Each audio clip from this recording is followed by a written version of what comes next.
स्वागत है दोस्तों आप सभी का। आज हम सभी प्रताप नारायण मिश्र के प्रसिद्ध निबंध धोखा के मूल्यांकन और सारांश को पढ़ेंगे। प्रताप नारायण मिश्र के निबंधों की शैली हास्य व्यंग और चुहल चुटकी से निर्मित होती है। आचार्य रामचंद्र शुक्ल उनके विनोदी प्रवृत्ति को चिह्नित करते हैं। अपनी विनोदप्रिय प्रवृत्ति के कारण वे गंभीर विषयों के रूप में प्रचलित स्थितियों पर भी चुटकी लेते हुए लेखन करते हैं। यानी कोई भी गंभीर से गंभीर विषय हो उसे वे चुटकियों में विनोदप्रियता के साथ हास परिहास की शैली में जब वे लिखते हैं तो वह गंभीर से गंभीर विषय एकदम हल्का महसूस होने लगता है। किसी व्यक्ति को अगर किसी स्थिति से अवसाद अगर हो जाए, कोई तनाव हो जाए, तो इन निबंधों को पढ़ने के बाद उसे वह स्थितियां बहुत ही हल्की प्रतीत होने लगेंगी। तो ये इनकी निबंधों की खासियत है।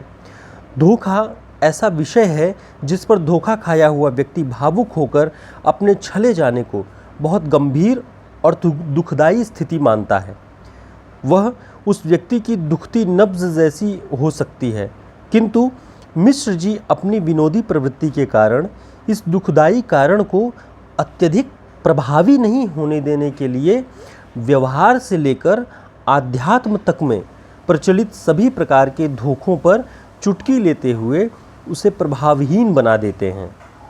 संभव है इस निबंध को पढ़ने के बाद पाठक इस दशा में वापस आ जाए जहां धोखा खाना उसे अपनी बेवकूफ़ी का चिन्ह न लगे, बल्कि समझदारी के गांव में प्रवेश का सूचक बने।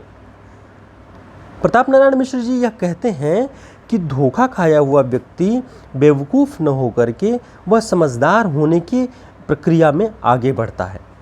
वे ईश्वर और ईश्वरीय प्रवृत्तियों को भी माया का आवरण बिछाकर धोखा करते हुए देखते हैं, और उनका ये कहना है कि जब ईश्वर ही धोखा करता है अपनी माया से, अपनी शक्तियों से पूरे संसार को बांधे रहता है, तो फिर मनुष्य यदि एक दूसरे को धोखा दें तो ये कोई बड़ी बात नहीं माननी चाहिए।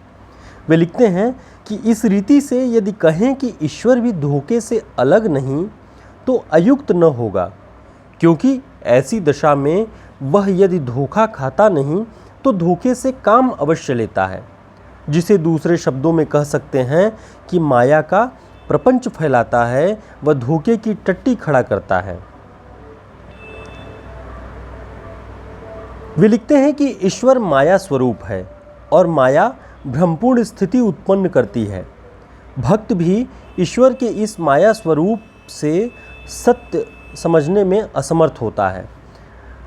मिश्र जी वेदांतियों के मतानुसार प्रसंग भी प्रकट करते हैं, जिसमें वेदांती समस्त संसार को मिथ्या और असत्य बताते हैं। वे लिखते हैं कि भ्रमोत्पादक भ्रमवश भगवान के बनाए हुए भव यानी संसार में जो कुछ है वह भ्रम ही है।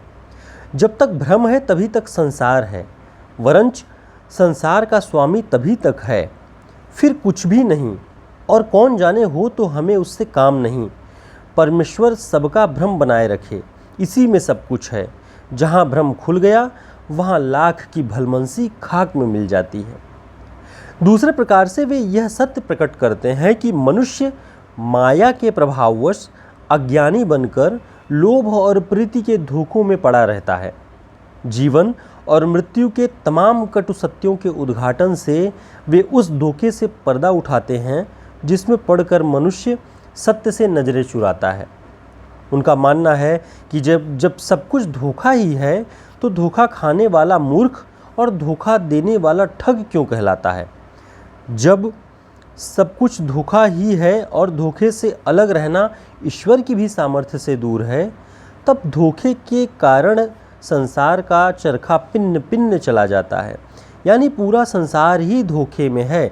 हम जिस शरीर पर गर्व करते हैं, जिस सौंदर्य पर गर्व करते हैं, वह भी हाड़ मांस का बना हुआ एक पिंड है जिसमें तमाम तरह की विभत्सताएं हैं।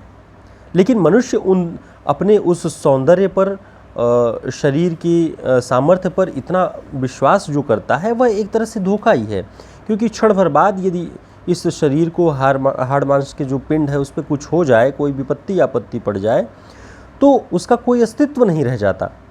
तब समझ में आता है कि संसार अब तक धोखा ही था जो हम मानते चले आ रहे थे। वे इस निबंध के माध्यम से मनुष्य को धोखा खाकर बुद्धू बनने की बजाय चतुर बनने के लिए प्रेरित करते हैं, ताकि व्यक्ति धोखे के बोझ तले दबकर अवसाद में न चला जाए। तो यह उनके निबंध का मूल सारांश था। आप इस निबंध को जब पढ़ेंगे तो आपको लगेगा कि इस तरह के जो छल, छद्म और धोखे हैं, उनसे परेशान और दुखी व्यक्ति इस अवसाद को बहुत ही हल्का समझने लगता है। एक तरह से यह समाज में शिक्षा, चिंतन, तमाम तरह के विषयों से हमें जोड़ता है और इस निबंध की यही सार्थकता है। तो आगे भी हम अनेक और निबंध लेकर के प्रस्तुत रहेंगे। बहुत धन्यवाद।